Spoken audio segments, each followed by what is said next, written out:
மாமியார் கொடுமைன்னு பார்த்துருக்குறோம். அதுக்குன்னு மருமகள திங்க விடாம பண்ணுறதெல்லாம் நீ ஒரு மாமியாரா நீங்கலாம்? சரி, எங்க அக்கா வந்துட்டு மலருக்கு வந்துட்டு ஒரு முட்டை சாப்பிட்டாக்க சும்மா இருக்கிறாங்க. அதனால வந்து அவங்க காலைல 4 மணிக்கு எந்திரிச்சு தர தர நடந்து நடந்து நடந்து நடந்து அவ்வளோ வேலை பார்க்குறாங்க. அவங்க கையில் ஒரு ஃபோனை கொடுத்து பாருங்கள், எத்தனை ஸ்டெப்ஸ் நடந்திருக்காங்க ஒரு நாள்லேன்னு தெரியும். நீங்கள் எப்படியே இங்கே உட்காந்து அங்கே உட்காந்துட்டு நீங்களே முட்டை சாப்பிட்டு உங்களுக்கு டைஜஸ்ட் ஆகும், உங்களுக்கு ஆகாதா? நாளைக்கே வந்து இப்போ ஒரு ப்ரோட்டீன் இல்லாமல் இருக்கிற கால்சியம் இல்லாமல் இப்படி காலை வலிக்குதுன்னு உட்காந்துக்கிட்டா நீங்கள் சமைப்பீங்களா நீங்கள்? அப்படின்னு கேட்ட உடனே, என்னடி நீ வாய் நீட்டி பிரச்சனை, இங்கே பாருங்கள், யாராலும் கேட்கலாம். தப்பு பண்ணுறவங்க சின்னவங்க பெரியவங்கன்னு இல்லை. அதே மாதிரி தட்டை கேட்குறவங்களும் சின்னவங்க பெரியவங்கன்னு இல்லை. யார் தப்பு பண்ணாலும் சின்னவங்க பண்ணால் பெரியவங்க கேட்கலாம், பெரியவங்க தப்பு பண்ணால் சின்னவங்க கேட்கலாம். அதில் ஒன்றும் தப்பு இல்லை. மலரக்கா, நீங்கள் எப்படியே வாய மூடிக்கிட்டு இருந்தீங்கன்னாக்க பம்பாகி போயிடும் அப்படின்னு சொன்ன உடனே அந்த அம்மா போயிட்டு, ஏங்க இந்தாங்க மலரையும் தூண்டி விடுறாங்க, இப்போ இந்த வீட்டில் இருந்தால் ஒன்றும் விளங்காதுங்க, நீங்கள் இங்கே இருக்கிறதும் போயிருங்க, அப்படியா இப்படியான்னு அந்த அம்மா புலம்ப போகுது அப்படிங்கிறது தான் அடுத்து நடக்க போகிறதா இருக்கும் அப்படின்னு நம்புகிறேன். ஏன்னா இந்த பொண்ணு வாக்கிங் போயிட்டு வந்ததுக்கு, வாக்கிங் போகிறதுக்கு 1008 சண்டை. வாக்கிங் போயிட்டு வந்த உடனே அந்த மனுஷன் பண்ண ஆட்டோடியம் தாங்க முடியாத ஆட்டோடியம். ஆனால் அப்போ அந்த பொண்ணு கேட்ட கேள்வி தான், யாருக்குமே வித்தியாசம் தெரியல, உங்களுக்கு மட்டும் ஏன் வித்தியாசமாக தெரியுது அப்படின்னு கேட்டாங்க. அப்போ ஊரில் பார்க்குற பார்வையெல்லாம் நேர்மையாக பார்க்குறான், நீ மட்டும் திருட்டு பார்வை பார்க்குற அப்படின்னு அந்த மாமனாரை சொன்ன மாதிரியே போச்சு. அவரால் தாங்க முடியல. அதே மாதிரி வந்துட்டு இங்கே பாருங்கள், டைம் வேஸ்ட் பண்ணாதீங்க, எனக்கு ஸ்கூலுக்கு போகணுருக்கு, காலேஜ் போகணுருக்கு, அவர் வேலைக்கு போகணுருக்கு அப்படின்னு கேட்கும்போது, இந்த மனுஷன் இந்த வீட்டை விட்டு வெளியே போயிடுறேன் அப்படி இப்படின்னவர் அந்த பொண்ணு அந்த பக்கம் கிராஸ் பண்ணும்போது தொடங்கின பேச்சு அப்படி கட் பண்ணுவார் பாருங்க, சூப்பராக நின்னார் நேற்றுக்கு அப்படிங்கிறத பார்த்தோம்.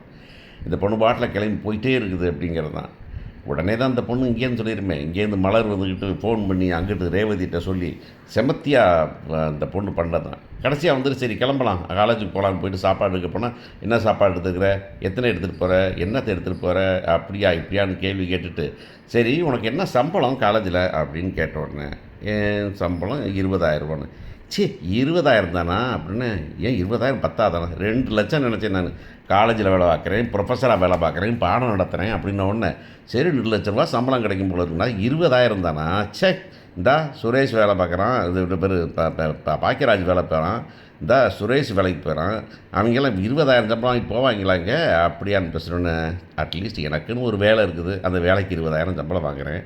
இப்போ சொன்னீங்களே உங்கள் மகன் சுரேஷ் வேலையெல்லாம் வீட்டில் தானே உட்காந்துருக்கிறாரு அப்படின்ன உடனே இந்த அம்மா ஆடி அடங்கி போச்சு. சொன்ன மாதிரி தான் இந்த மலர் திரும்ப திரும்ப சொல்கிற ஒரு விஷயம். நானும் பல நேரத்தில் இந்த சீரியலில் எதிர்பார்த்த விஷயம் என்னன்னாக்கும், நம்ம மதி வந்துக்கிட்டு டக்குன்னு வெடிச்சிட போகிறாங்க, அப்படியே சுட சுட கொடுக்க போகிறாங்க அப்படின்ல. அந்த பொண்ணு வந்துட்டு இந்த சொல்லுவாங்க இல்லையா, இந்த ரிவெஞ்ச் பெட்டர் சர்வ்டு கோல்டு அப்படின்னு சொல்லுவாங்க இல்லையா, வந்துட்டு நல்லா எதிர்பார்க்காத நேரத்தில் வெயிட் பண்ணி கிடைக்கிறப்ப வீக்னஸ் கிடைக்கிறப்ப மட்டார் நடிக்கிறது இல்லையா, அதுதான். அது சின்ன ஒரு வார்த்தையில் போதும் அப்படிங்கிறது தான். அந்த மனுஷனை நீ மட்டும் ஏன் வித்தியாசமாக பார்க்குற அப்படின்னு சொல்லிட்டு வாயில் படுத்த மாதிரியே இங்கே வந்துக்கிட்டு எல்லாம் சரி தான், இவ்வளோ பேசுகிற உன் மகன் வேலையெல்லாம் வெட்டியாக வீட்டில் உட்காந்துருக்கான் அப்படின்னு சொன்னதெல்லாம் செமத்தியாக இருந்தது அப்படிங்கிறது தான். ஸோ இந்த மனுஷனால் முடியலை, வீட்டில் உட்காந்துட்டு புலம்பிக்கிட்டு இருக்கிறாரு, இப்படி பண்ணிட்டாலேன்னு சொல்லிட்டு பேசிகிட்டு இருக்கும்போது மாமனார் மருமகன் வராரு. மருமகன் வந்தோன்னா மருமகன்ட்ட, என்ன மாமா எப்படி இருக்கிறீங்க, என்ன இருக்கிறாப்பா, என்ன ரொம்ப சரிப்பாக சொல்கிறீங்க அப்படின்னா, வீட்டில் ஒரு விஷயம் நடந்து போச்சுன்னு இவர் அந்த பக்கம் ஊற்றுறாரு. மாப்பிள்ளை சொன்னாரேன்னு நான் வந்துட்டு அந்த பிள்ளையை பற்றி விசாரிக்காமல் கல்யாணம் முடிச்சது தப்பாக போய் சொல்லுது. அவள் பாட்டை வேலைக்கு போகிறதுக்கு பக்கம் பக்கமாக பேசுகிறா, ரொம்ப பேசுகிறா, இன்றைக்கி இதை வாக்கிங் போனது வந்துட்டு இப்படி பண்ணியிருக்கா அப்படி பண்ணியிருக்கா இதை பேசுகிறா அப்படின்ன உடனே ரேவதி, என்னம்மா அவள் தப்பாக பேசுனா, அவள் ஒன்றும் தப்பாக ஒன்றும் பேசுகிறல, அவள் ஒன்றும் தப்பாக நடந்துக்கலையில அப்படின்னு ரேவதி சொல்கிறது அதை விட பெரிய விஷயம். இதெல்லாம் விட பெரிய விஷயம் இந்த ஒரு, அதான் சொன்னேன், இந்த ஒரு சில ரிப்பிள் எஃபெக்ட் அப்படின்னு சொல்லுவோம். ஒரு கல் விழுந்துச்சுனாக்கா அங்கே அப்படியே சுற்றி வரும் இல்லையா, that is called ripple effect. கடைசியாக எண்டில் போய் தான் முடியும் அப்படின்னா, அதாவது என்னன்னாக்கா ஒருத்தர் பண்ணுறது வந்துட்டு எல்லாத்தையும் பார்த்திங்க, கெட்டதோ நல்லதோ. இன்றைக்கி மதி வந்ததில் என்னாச்சுனாக்கா ஒவ்வொருத்தரவாக மாறுறாங்க. மலர் இப்படி இருக்க முடியலையே அப்படின்னு ஆதங்கப்படுது. அந்த பக்கம் இவன் இருக்கிறான் பார்த்தீங்கன்னாக்கா, இப்போ பாக்கியராஜ் போகிறாரு, பாக்கியராஜுக்கு வந்துட்டு ப்ரொமோஷன் கிடச்சிருது. ப்ரொமோஷன் கிடச்ச உடனே வந்துட்டு 9,000 எக்ஸ்ட்ரா சம்பளம், இன்க்ரிமெண்ட்டு, அப்புறம் வந்துட்டு இன்சென்டிவ் மட்டும் ஒரு 40,000 கொடுக்குறாங்க, கேஷாக கொடுக்குறாங்க. அதை வாங்கின உடனே ஃபோனை பண்ணி, மலர் நீ வந்துட்டு வீட்டுக்கு பேங்க் வேணால் எதுக்கு வர சொல்கிறீங்க, நான் நீ உனக்கு சொல்கிறேன் அப்படின்னு சொன்னேன். என்னமாவது போய் சொல்லிட்டு வா வீட்டில். பாருங்கள் இதான் கொடுமை. புருஷனை பேங்க்கில் போய் பார்க்கணும், 1008 வேலை இருக்கலாம். என்ன தான் கூட்டு குடும்பத்தில் இருந்தாலும் அவங்களும் புருஷன் அவங்களுக்குன்னு ஒரு ப்ரைவேசி இருக்கும், அவங்க வந்துட்டு நினச்சதை பண்ணணும் அப்படின்னு தான். இதெல்லாமே எங்கே தப்பு நடந்ததுன்னா, பாக்கியராஜும் மலரும் தொடக்கத்துலேருந்தே வந்துட்டு அவங்க இப்படி தான் இருப்போம் அப்படிங்கிறத காமிச்சு விட்டதனுடைய விளைவு தான் இது அப்படிங்கிறது தான். இப்படி இருப்பாங்களா அப்படின்னா, இப்படி இருக்கிறாங்க. நெறைய பேர் இருக்காங்க. வீட்ல போயிட்டு அங்க போய் என்ன செய்றதுன்னு தெரியாம முழிச்சுப்புட்டு என்னத்தையாவது பண்ணிட்டு வந்து நிக்கிறவங்க நெறைய பேர் இருக்காங்க நம்ம பார்க்குறோம் நம்ம. போய் வீட்ல போய் ஒரு புது வீட்டுக்கு போறோம்னா, போன உடனே பதுமையா பொறுப்பா அப்படியே வந்துட்டு வாய் பேசாம தராதராம நடந்துப்புட்டு, அப்புறம் கடைசியில ஒண்ணுமே பண்ண முடியாது. அதான் அத மீறி வரவே முடியாது. அப்ப வந்து இப்ப வேற மாரி இருக்கே அப்படின்னு கேட்டுருவாய்ங்க. அந்த மாரி தான் மலரும். புருஷன பார்க்க போறதுக்கு, அதுக்கும் பேங்க்குக்கு போறதுக்கு என்னமோ வந்துட்டு பொய் சொல்லி, திருட்டுத்தனமா வந்துட்டு ஸ்கூலுக்கு போறேன்னு பொய் சொல்லிட்டு போ வேண்டியதா இருக்கு. அதுக்கும் 1008 கேள்வி கேட்குறாங்க. அப்புறம் சமைக்கணும்ல, அப்ப ராத்திரி யார் காப்பி போட்டு தருவா? சாயந்தரம் யார் டிஃபன் பண்ணுவான்னு கதைய கேட்குறாங்க. இந்த பொண்ணு அதெல்லாம் முடிச்சுட்டு பேங்க்கு வருது. அங்க வந்தோனே அந்த பையன் சொல்றான், "என்ன பெரிய விஷயம்னா, 40,000 இன்சென்டிவ் நீ 20,000 நான் எடுத்துக்கிட்டேன். 20,000 நீ வச்சுக்க." அப்படின்னா, "என்ன பத்திரமாக்க?" "இல்ல, இல்ல நீ செலவழிச்சுக்க 20,000." அப்படிங்கிறது பேங்க்ல வேலை பார்த்து நல்ல சம்பளம் வாங்குற ஒருத்தன், பொண்டாட்டிக்கு 20,000 குடுத்து செலவு வச்சுக்க சொல்றது, அது தனி விஷயம் அப்படின்னு அதுவும் இன்சென்டிவ் வந்ததில. இத விட கொடுமை என்னன்னா, அந்த வீட்ட மறைச்சு, இந்த இன்சென்டிவ் வந்ததையோ, இல்ல இன்கிரிமெண்ட் வந்ததையோ சொல்ல வேண்டாம் அப்படின்னு. ஏன்னாக்கா, அதுக்குன்னு தனியா புதுசா ஒரு செலவு முளைச்சிரும் அப்படிங்கிறத, இத்தனை காலமா முளைச்சு தான் இத்தனை நேரம் பண்ணிக்கிட்டு தான் இருந்தானா, இப்ப வந்துட்டு மதி வந்த பிறகு தான், இல்ல நமக்குன்னு ஒரு வாழ்க்கை இருக்கு. நம்ம சந்தோஷமா இருக்கணும். அடுத்தவங்களுக்காக வாழக்கூடாது அப்படிங்கிறத சொல்றதுனால இந்த சீரியல் எனக்கு ரொம்ப பிடிச்சிருக்கு. பெரியவங்க சொல்லுக்கு மதிப்பலாம். ஆனா, பெரியவங்க மட்டித்தனமா நடந்துக்கணும், அந்த சொல்லுக்கு மதிக்க வேண்டிய அவசியம் இல்ல அப்படிங்கிறது தான்.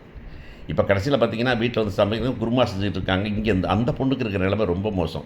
ஸ்டூடண்ட்ஸ்லாம் வந்து கங்கிராச்சுலேஷன் சொல்றாங்க மதிக்கு. சொல்லிட்டு அந்த யார் வந்து அது எப்பவுமே ஸ்டூடண்ட்ஸ்க்கு ஒரு ஒரு வாத்தியாருங்களுக்கு ஒரு சின்ன ஒரு குரூப் இருக்கும். எப்பவுமே டீச்சர்ஸ்க்கு, அது காலேஜில டீச்சர்ஸ்க்கு அவங்க சொல்றதெல்லாம் கேட்குற மாதிரி அப்படிலாம் இருக்கும். அந்த மாரி ஒரு குரூப் கேட்குது. எப்படி நீங்க வந்துட்டு அவர போய் கல்யாணம் முடிச்சுக்கிட்டீங்க? அவர் மோசமானவர்ன்னு தெரியும்ல, எப்படி முடிச்சீங்கன்னா, ஃபேமிலி சிச்சுவேஷன் அப்படின்னு.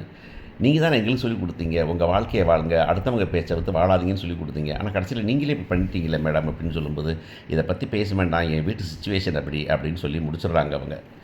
பல நேரத்தில வந்துட்டு இந்த மாரி நேரத்தில அதாவது பெர்சனலாவே விஷயங்கள வந்துட்டு ஷேர் பண்ணிப்பாங்க. ஆனா இந்த பொண்ணு அதையும் ஷேர் பண்ணிக்கல.